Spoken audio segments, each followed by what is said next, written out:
నమః. శివాయ గురవే నమః. శివాయ గురవే నమః. పాదాభివందనమ్మ. కులయోగిని ఆ శ్రీ గురుభ్యో నమ. గురు గారికి పరమేశ్వరుడు పాదాభివందనం. పరమేశ్వరి ఇద్దరు ఉంటారు. అక్కడ పరమేశ్వరుడితో అంటే ఆ పరమేశ్వరుడి కోసం ఆ అమ్మ తపస్సు చేస్తూ ఉంటుంది అని అర్థం. అకుల పద్మం నందుండు పరమేశ్వరుడు కోసం ధ్యాన తత్పరగా ఉంటుంది. కుండలిని స్వరూప దేవతని కులయోగిని అంటారు. అయితే మూలాధారంలో అంటే మీరు కూర్చున్నప్పుడు మన బేస్ ఏదైతే ఉంటుందో ఆ దానికి అంటే అక్కడ నుంచి ఆ చక్రాలు మొదలవుతాయి మనకి. ఆ చక్రము ఆ కుండలిని శక్తి అంటారు. ఈ బాహ్య ప్రపంచంలో ఏవో కోర్సులు అంటారు, వాటికి వెళ్ళకండి. ఎందుకంటే సరి అయిన గురువు సరైన విధంగా ఆ కుండలిని శక్తి కనుక ఇదవ్వకపోతే ఆ చాలా అనారోగ్య సమస్యలు వస్తాయి. దానిలో ప్రధానంగా అనేది పిచ్చి పడుతుంది అనమాట భయంకరంగా. ఇవి బయటికి రానివ్వరు కాబట్టి అలాంటి కోర్సులకో వాటికో వెళ్ళకండి. మీరు ఎప్పుడైతే ధర్మంగా ఉంటూ నిశ్చల మనస్సులై ఉంటారో మీ కుండలిని శక్తి యాక్టివేట్ అయినట్టే లెక్క. అంటే సరైన మార్గంలో ఉంది అని. కానీ దాని గురించి అనవసరంగా అంటే ఈ రోజుల్లో అంత సరైన గురువులు లేరు. ఏదో చెప్తారు దానివల్ల మీకు అతీత శక్తులు వస్తాయి, కుండలిని శక్తిని గనక మీరు ఇది చేస్తే అని రకరకాలుగా ప్రచారాలు జరుగుతూ ఉంటాయి. ఎందుకంటే ఈ రోజుల్లో అనాలి చాలా మంది తాంత్రిక ఈ మంత్ర శక్తులు ఉన్న గురువులు ఉన్న కాలం ఇది. ఆ వారు ఎలా వశీకరణము ఇవన్నీ ఉంటాయి కాబట్టి అక్కడ అందుకనే శంకరులు సద్గురువుల గురించి ముందరే చెప్పారు. ఈ తాంత్రికాలు మాంత్రికాలు ఇలాంటివన్నీ పోతే జీవితం అధోగతే అవుతుంది. అంటే ఎంతటి నికృష్ట జన్మలు లభిస్తాయో వేరే చెప్పక్కర్లేదు. ఇక్కడ ఉన్నప్పుడు ఉండాలి కదా. సరే డబ్బు ఇదన్నీ అంటే గనక అదంతా ఒక పెద్ద మాయా ప్రపంచం. అందువలన కుండలిని శక్తి అనేది మీరు లలిత సహస్రనామం శ్రద్ధాభక్తులతో ఇష్టపూర్వకంగా దోషరహితంగా కనుక మీరు పారాయణ చేసినప్పుడు అమ్ముంది అని అది ఆ శక్తి అంటే ఆ చక్రం యాక్టివేట్ అవుతుంది. కుండలిని శక్తి లేవటం అంటే ఏమిటి? అది శక్తి యాక్టివేట్ అవుతుంది అని అర్థం. మీకు మంచి శుభం జరుగుతుంది. మీలో కూడా ఏ మార్పులు రావాలో అంటే మంచి మార్పులు, అసుర శక్తులన్నీ కూడా నశిస్తాయన్నమాట. మామూలుగా చెప్పటం అది 3 చుట్టలు చుట్టుకుని పడుకుని ఉంటుంది ఒక పాము, అది లేస్తుంది అది వరుసగా ఈ చక్రాల్లోంచి లేస్తే సహస్రారానికి వెళుతుంది. మరలా అక్కడ నుంచి కిందకి వెళ్ళి 3 చుట్టలు చుట్టుకుని పడుకుని ఉంటుంది. అలా ఒక బోధలో అలా అంటే తెలుసుకోవడానికి. కానీ ఇక్కడ నిజంగా ఒక భక్తుడికి కానీ లేక ఒక అద్వైతం అంటే ఉన్నది పరబ్రహ్మమే అని తెలుసుకునే వారికి కానీ దీనితో పని లేదు, ఏ మాత్రము పని లేదు. ఎందుకంటే దేహమే మంది కాదు అనుకున్నప్పుడు దేహంలో వాటితోటి ఏ ఇది లేదు. ఇంకొకటి అమ్మ భక్తుడు అనండి, ఎవరి భక్తులైనా సరే అఖండమైన భక్తి ఉన్నప్పుడు వాడికి తన దేహంలో ఏమిటి ఉన్నాయో తెలుసుకోవాల్సిన ఆవశ్యకత లేదు. ఎలా అయితే పిల్లలు అనండి ఎవరైనా సరే మనకి నమ్మకస్తులు కనుక వంట చేసినా ఇంకోటి ఏదైనా చేసినా అందులో మనం ఏమి తరిచి చూడటం కానీ పరీక్షలు పెట్టడం కానీ చెయ్యం. నమ్మకంగా ఆ వస్తువుని తినటము ఏదో అంటే ఆ నమ్మకం అన్నమాట. భక్తుడు అంటేనే నమ్మకం కదా మరి. కాబట్టి ఆ నమ్మకంగా ఉన్నవాడికి అక్కర్లేదు. ఎవరికి కావాలయ్యా అంటే ఇక అనవసరమైన బంధాలకనండి ఇక బాహ్యమైన వాటికి లోబడే వాడికే ఈ కుండలిని శక్తులతోటి వాటితోటి పని లేనప్పుడు అక్కరలేదు. అంటే దానివల్ల జీవితం నరకప్రాయం అవుతుంది. అది సరే తెలిసిన వాళ్ళకి తెలుస్తుంది, లేకపోతే లేదు. హెచ్చరించాలి కాబట్టి చెప్తున్నాను. ఇక ఇక్కడ అంతా కూడా ఆ కులయోగిని అమ్మ యొక్క ఇది ఈ చతుర్దశ భువనమునందలి 84 లక్షల కులమున కులములు అనబడు జీవరాశులందు ప్రతి జీవికి ఏ జీవికి ఆ జీవి యొక్క పురాకృత వర్తమానకృత కర్మలను అనుసరించి భవిష్యత్ జన్మ ఉపాధిని కూర్చున్నట్టు పరాత్పర శక్తి కులయోగిని. కాబట్టి ఆవిడికి తెలుసు దేవుడు ఏం చేశాడు. ఆ పురాకృత అంటే ముందు జన్మలది ప్లస్ ఈ జన్మది రెండు మిక్స్ అవుతాయి కదండి. ఎప్పుడైనా సరే ఏదన్నా తేడా చేస్తే ముందు రోజు ఏం తిన్నావు ఇప్పుడేం తిన్నావు అని అడుగుతారు. అదే విధంగా ఇప్పుడు మీరు అనుభవించే వాటికి రెండు రకాలుగా ఉంటుంది. అయితే ఇక్కడ పరమేశ్వరుడు అవకాశం కల్పిస్తాడు. ఆ ముందు జన్మలో చేసినవి నశింపజేయడానికి, ఈ జన్మలో మరలా కర్మలు చేయకుండా ఉండడానికి శివశక్తులు అనండి, దైవం అనండి, గురువు అనండి, పరబ్రహ్మం అనండి. అయితే ఇవన్నీ ఒకటేనండి. మీకు అనుకూలంగా ఉండటాని కోసం ఎవరో ఒకరినైనా పట్టుకుంటారని మూడుగా చెప్పటం. ఈ మూడు అభేదమే, వీటిల్లో భేదం చూడరాదు. ఈ మూడు అభేదమే.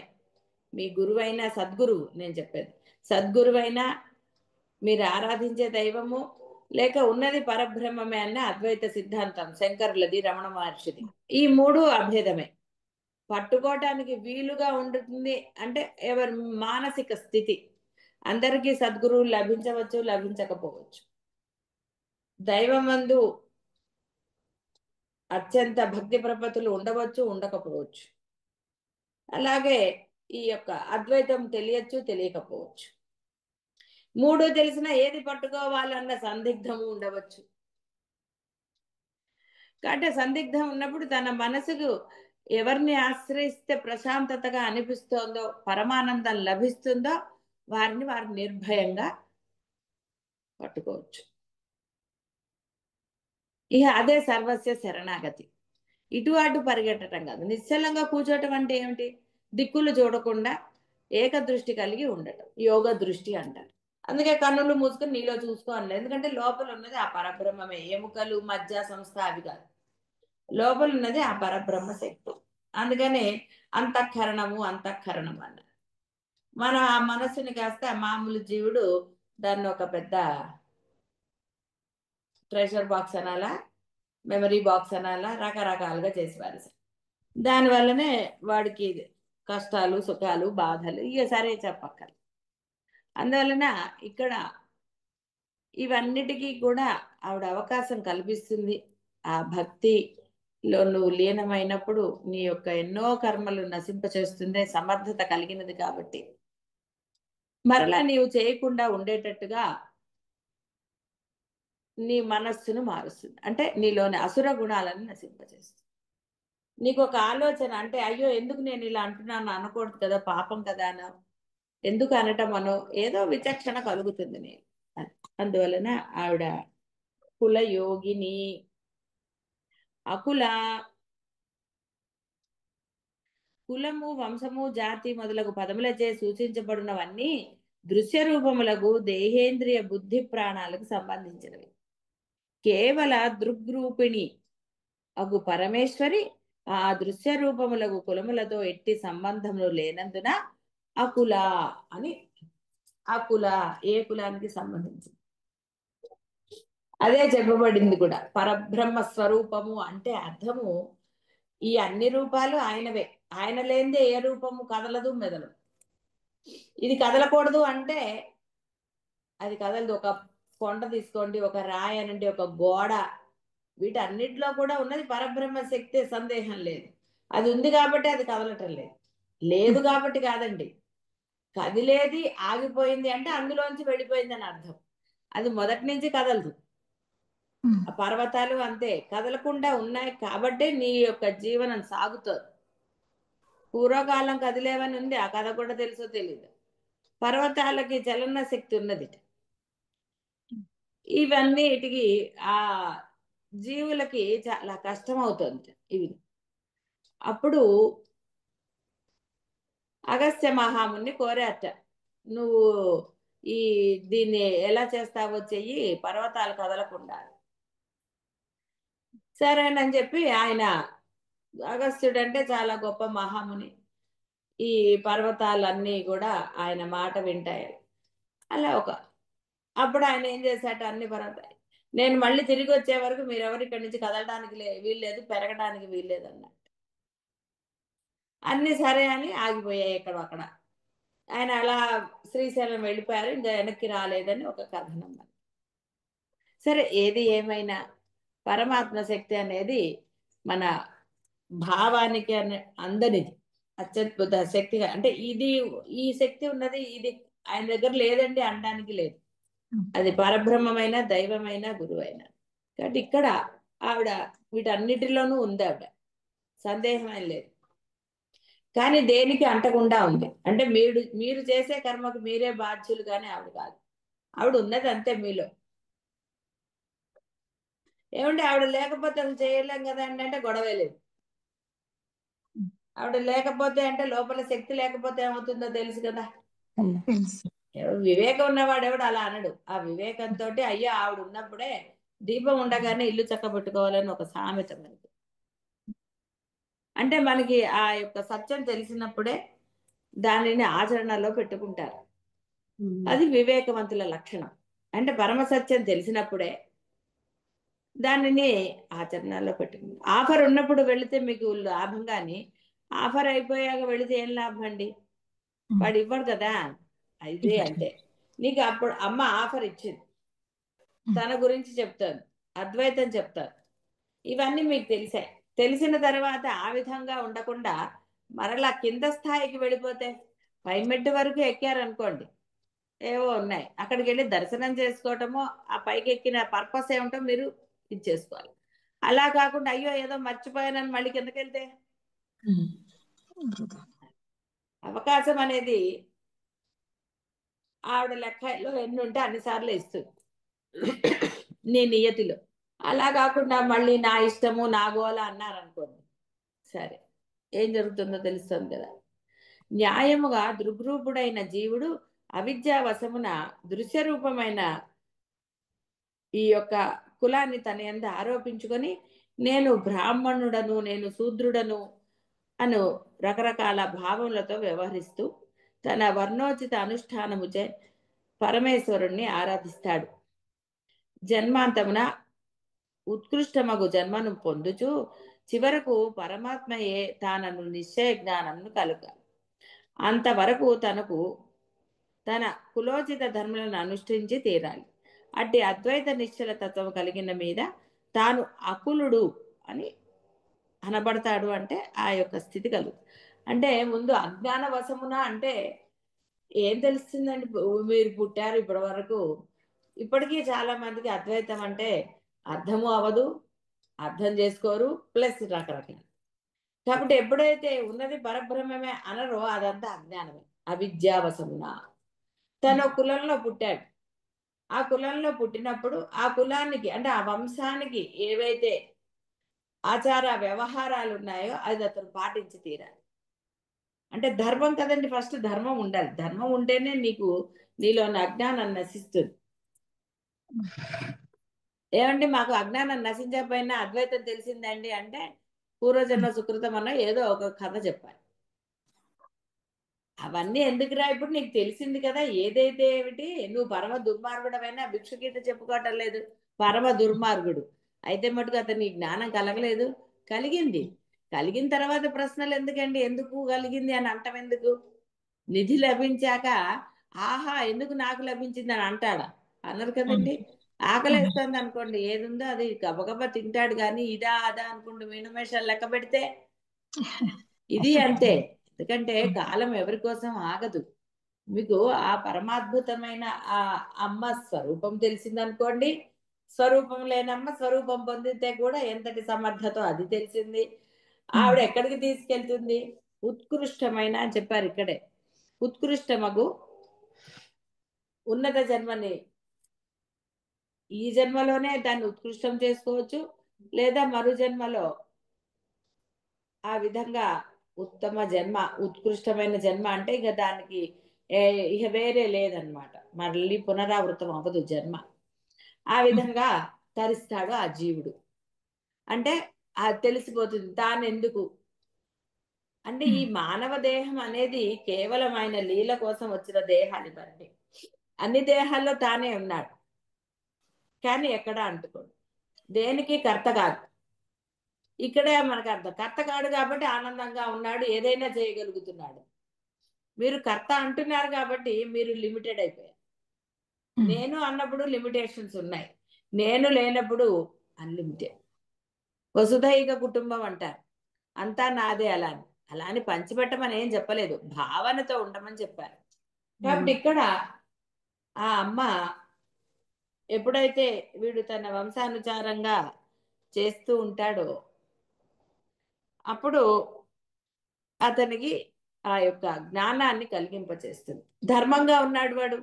ఇక్కడ నిజంగానే మీరు గనక అంటే పరిశీలన చేసుకుంటే ఎవరి జీవితాలు వాళ్ళు, మీరు దుర్మార్గులైనా అధర్మపరులైనా ఏదైనా సరే, మీకు అద్వైతం అనండి, పరమాత్మ భక్తి అనండి, ఇంకోటి కలిగింది, గురువు లభించాడనే అనుకుందాం. కానీ నిజంగా ఇవి తెలిసిన తర్వాత కూడా మీ యొక్క గుణాలను మీరు మార్చుకోకపోతే ఇక్కడ అసలు సూక్ష్మం ఇక్కడే పట్టుకోవాలి. ఎందుకు మారటం లేదు అంటే మీ దగ్గరే ఉంది జవాబు. పరమాత్మ మీకు ఎక్కడా లోడ్ చేయలేదు, తానెవరో తెలియబడ్డాడు మీకు, ఆయనంతటా ఆయన తెలియజెప్పాడు, ఒక గురువు లభించాడు, భక్తి లభించింది, అన్నీ ఉన్నాయి.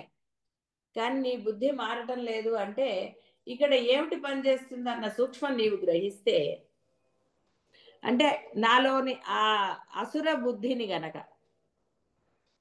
మీ బుద్ధిని మీరే బాగు చేసుకోవాలి. ఎందుకంటే అది నీది అని అన్నావు, నీ గొప్పతనం అన్నావు, నేను అన్నావు.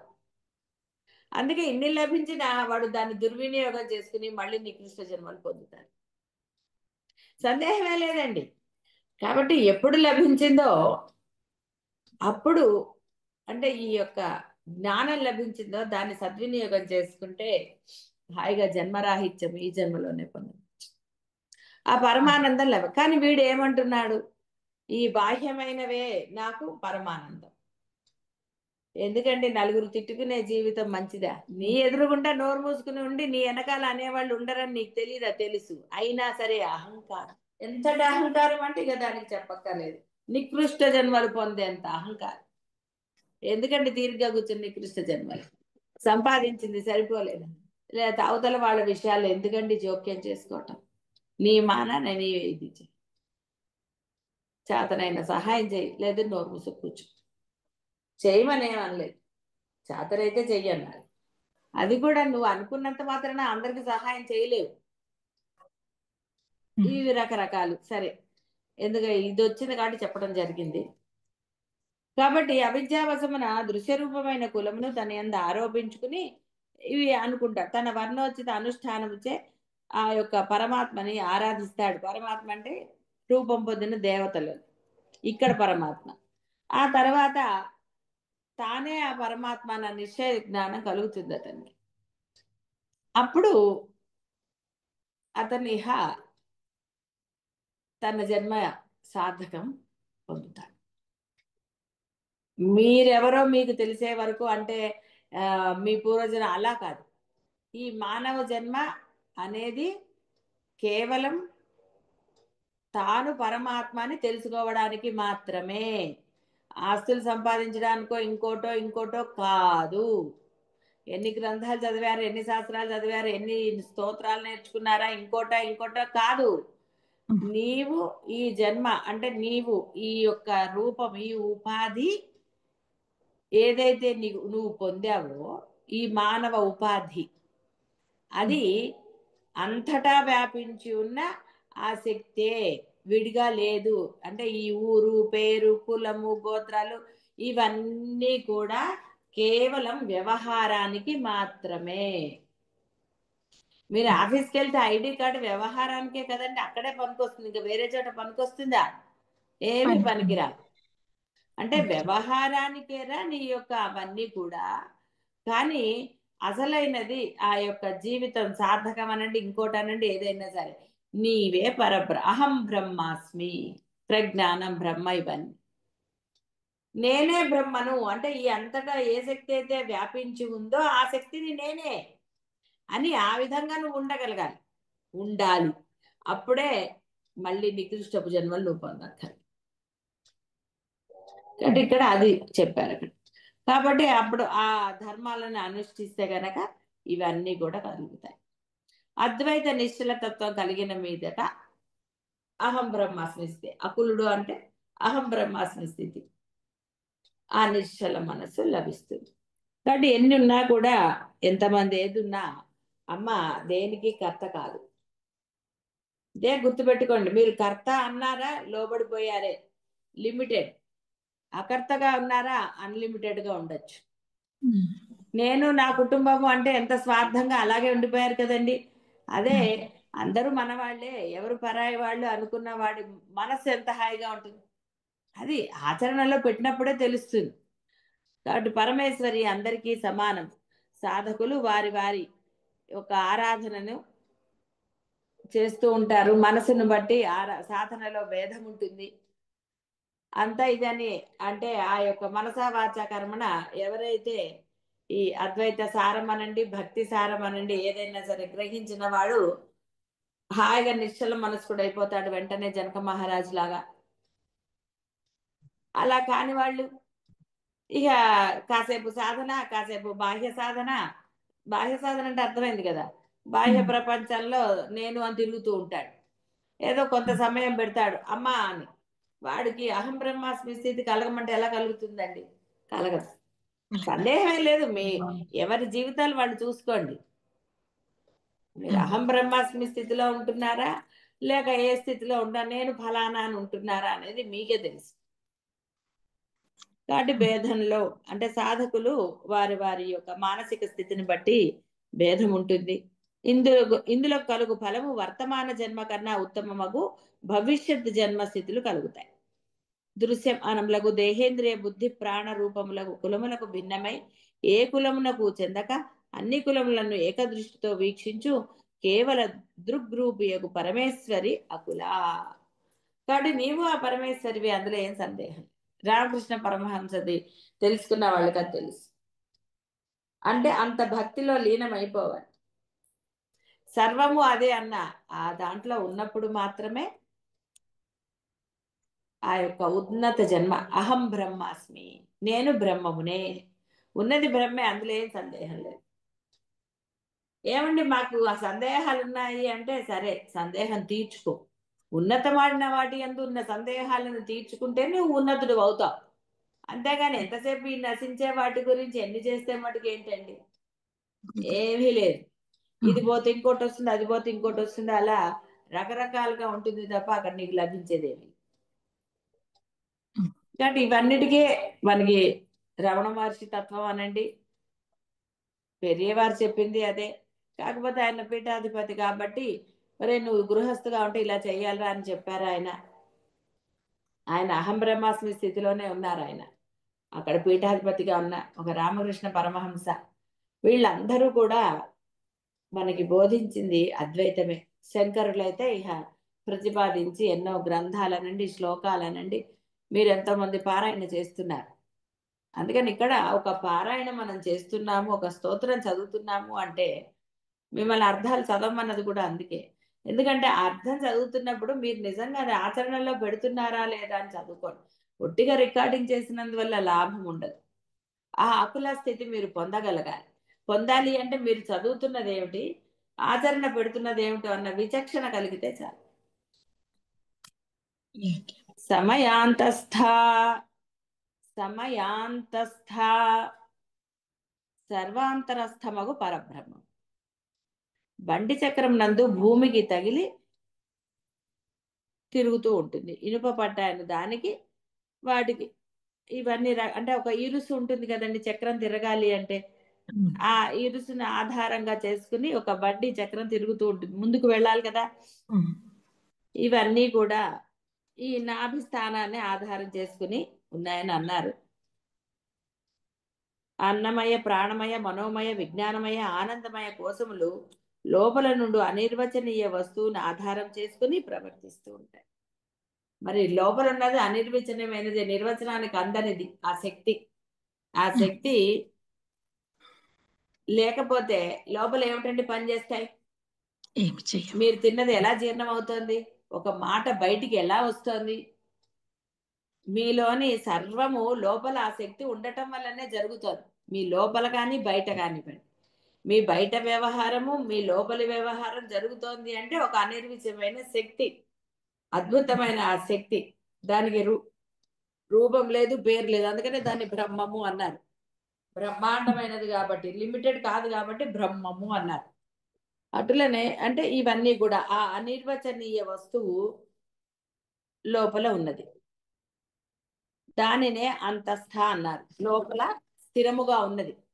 స్థిరముగా అంటే ఈ ఉపాధి నశించే వరకు అది అక్కడే ఉంటుంది. అయితే ఉపాధికి నశించే శక్తి అని అంటే అది ఎప్పుడైతే చిరిగిన వస్త్రం జీర్ణాని వస్త్రాన్ని అని మనకి భగవద్గీతలో చెప్పినట్టుగా నీకు కొంత సమయం ఇచ్చాడు ఆయన.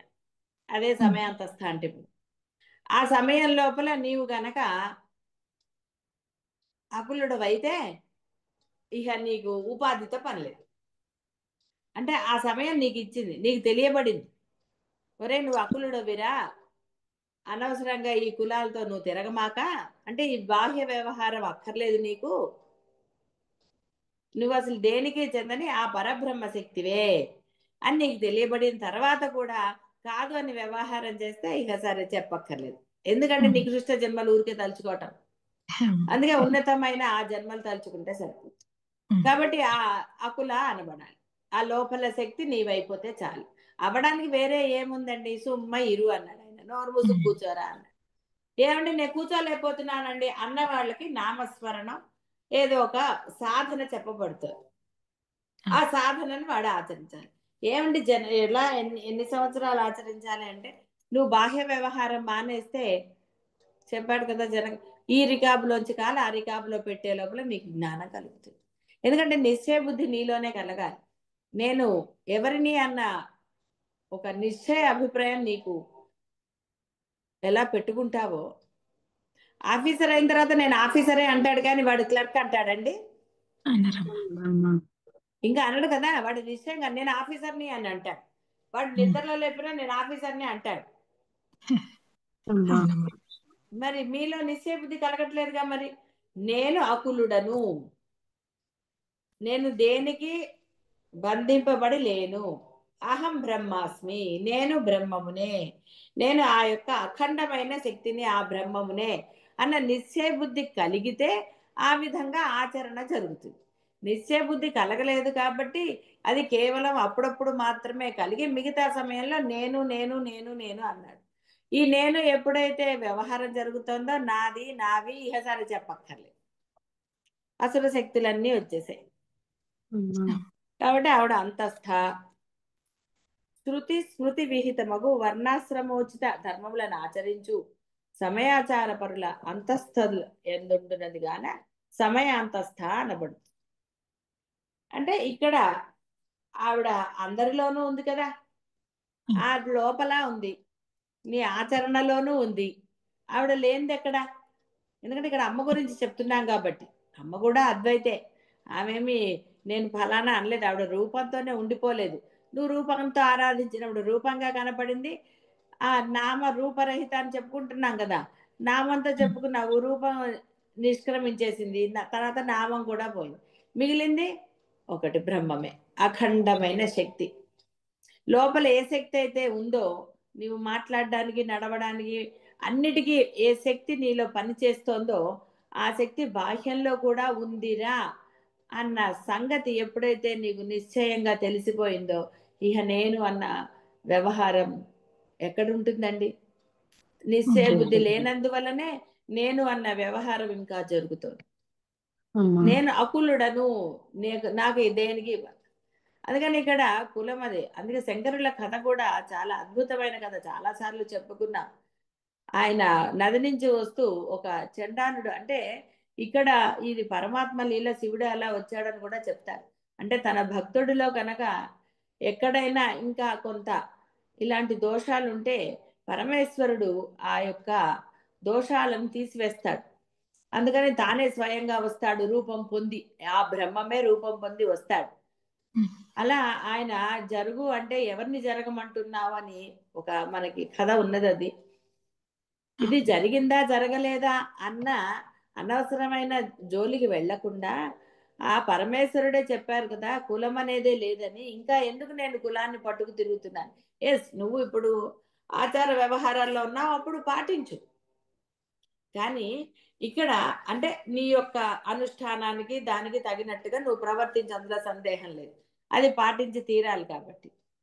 కానీ బయట వ్యవహారంలోనే ఎక్కడో ఇంకా కులం అన్నారు అనుకోండి, నీకు అసలు ఒక వస్తువు వస్తుందంటేనే అన్ని కులాల వాళ్ళు కలిస్తేనే నీకు ఓ వస్తువు వస్తుంది రకరకాలుగా. కాబట్టి అనుష్ఠానానికి నీ యొక్క ఇది ఎప్పుడు ఇంకా నువ్వు అకులుడవు అనబడినప్పుడు, అకులుడుగా ఉండాలని నువ్వు నిశ్చయించుకోనప్పుడు ఆచార వ్యవహారాల్లో ఉండాలి. ఆ వైదిక సాంప్రదాయం అంటాం కదా, అలా అలాంటప్పుడు ఉండాలి. అదే ఇవన్నీ ఎలా పోతాయండి సందేహాలంటే సాధన చేస్తూ ఉంటే అవన్నీ కూడా ఇదవుతాయి. కాబట్టి ఇక్కడ ముఖ్య ప్రాణము సమయం, లోపల నుండి సకలాన్ని నియమించి వస్తువుగాన సకలాన్ని నియమిస్తుంది ఆవిడ. అంటే అర్థం ఏంటి? ఆ ఉపాధి ఇంకా ఉండాలా అక్కర్లేదు. ఆవిడేం మిమ్మల్ని ఇలా ఉండరా అలా ఉండరా అని ఆవిడేం చెప్పదు. ఆవిడ సాక్షిగా ఉంది. ఆవిడ మీకు తెలియచెప్పింది బాహ్య వ్యవహారంలో అనండి ఎక్కడైనా సరే. ఆ అమ్మ గురించి తెలిసింది, లేదా బ్రహ్మం గురించి తెలిసింది. తెలిసిన తర్వాత నీవు ఆ విధంగా ఉండకపోయినా ఆవిడ ఏమనదు. ఆవిడ ఒట్టిగా నీదో అంటే నీ వస్త్రం చిరిగే వరకు అనండి. అంటే ఈ యొక్క ఉపాధికి ఒక సమయాన్ని ఇచ్చింది ఆవిడ. అందుకని ఇక్కడ చెప్పారు సకలమును నియమిస్తుంది. ఆవిడ అంది ఇన్ని సంవత్సరాలు మీ ఆయుష్ అంటారు కదా, ఇన్ని సంవత్సరాలు నేను ఇందులో ఉంటాను, ఈ ఉపాధిలో ఉంటాను. ఈ లోపల వాడు బుద్ధి తెచ్చుకుని నేను ఫలానా అని కాకుండా నేను అకులుడను, నేను బ్రహ్మాన్ని, అహం బ్రహ్మాస్మి అని వాడు తెలుసుకున్నాడా, ఇక అక్కడ ఏమీ లేదు. లోపల బయట అంతా ఆవిడే సమయాంతస్థ అకుల. తెలుసుకోలేదు ఆవిడ ఏమీ అనదండి, మిమ్మల్ని ఏం శిక్షించదు, ఏం అనదు. సైలెంట్ గా అక్కడి నుంచి వెళ్ళిపోతుంది అంతే. సరే వాడు అనుభవించిపోతాడా ఇంకోటా అనేది వాడి కర్మ అనుసారం జరుగుతుంది. సమయాచార తత్పర, చాలా సమయాచార తత్పర. కాబట్టి వేదముకి మీకు ఏదో చెప్పాలి, వైదిక అంటే మీరు బాహ్యంలో ఆచరించే వాటి పట్ల కాదు, అవి కూడా ధర్మమే, మీరు చెయ్యాలి. ఎప్పుడు మీరు మామూలుగా ఒక జీవుడిగా ఉన్నప్పుడు అవి వాటి యందు కూడా ఆవిడ తత్పర, సమయాచార తత్పర. దానికి ఆవిడ లొంగి లోబడి ఉంటుంది అంటే అర్థం ఇష్టము అని ఆవిడకి. అలాగే ఎవరైతే తనని తెలుసుకుని తనని పొందడానికి ప్రయత్నం చేస్తారో వారి యందు ఆవిడకి ఆసక్తి కలిగి ఉంటుంది అని అర్థం. సమయాచారం అనగా వైదిక ఆచారము ముఖ్య ప్రాణ ఉపాసన నుండి ఆసక్తి కలది. కాబట్టి మంత్ర జప అనుష్ఠానము ఇవన్నీ సమయాచారాలు అనబడతాయి, వాటి యందు ఆసక్తి కలదు. అంటే నువ్వు ఒక పూజ చేసావు అనుకోండి, భక్తి శ్రద్ధలతో చేస్తే అది ఆవిడికి చెందుతుంది. అంటే ఆవిడికి చెందుతుంది అంటే అర్థం అప్పుడు ఆవిడకి ఇష్టం అవుతుంది అని. అంతేగాని నువ్వు ఆడంబరాల కోసమో లేదా నలుగురు కోసమో ఇలా చేస్తే కనుక అది ఆవిడికి అంటే ఆవిడ ఉందని నువ్వు గ్రహించలేదు. నువ్వు ఎంతసేపు బాహ్యాన్ని గ్రహిస్తున్నావు తప్ప ఆవిడ ఉన్నది అనేది నువ్వు గ్రహించలేదు. ఎప్పుడైతే ఆవిడే ఉందని నువ్వు గనక ఆ ఇది చేస్తావో అప్పుడు అక్కడ ఆవిడ ఉంటుంది. ఆవిడ ఉంది అంటే ఆవిడకి ఇష్టమైందని కదండి అర్థం. ఎవరైనా ఇష్టమైనప్పుడే కదండి ఎక్కడికైనా వెళ్ళటం కానీ తప్పని కొన్ని ఉంటాయి అనుకోండి, అది వేరే విషయం. అంటే ఇక్కడ ఆ సమయాచార తత్పర శివశక్తులు అధిష్టాన సామ్యం. శివశక్తులకి ఎప్పుడు కూడా మనము ఇది చేయడానికి లేదు. ముఖ్య ప్రాణ ఉపాసనయే సమయాచారం. ముఖ్య ప్రాణమును ఉపాధితో నుండి ముఖ్య ప్రాణ రూపిణి అయి ముఖ్య ప్రాణ అధిష్టానముకు పరదేవతను తెలియుటకు చేయు ప్రయత్నము లేక అనుష్ఠాన విశేషము సమయాచారం. ఇట్టి విధానం అంటే ముఖ్య ప్రాణం అంటే ఏమిటండి? బ్రహ్మమే. మళ్ళీ దీనికి వేరేగా ఏదో ఉందని మనం అనడానికి ఏమీ లేదు అక్కడ. కాబట్టి ఆ ఉపాసన అంటే ఆ సాధన యందు ఆవిడకి ఇష్టం ఉందని.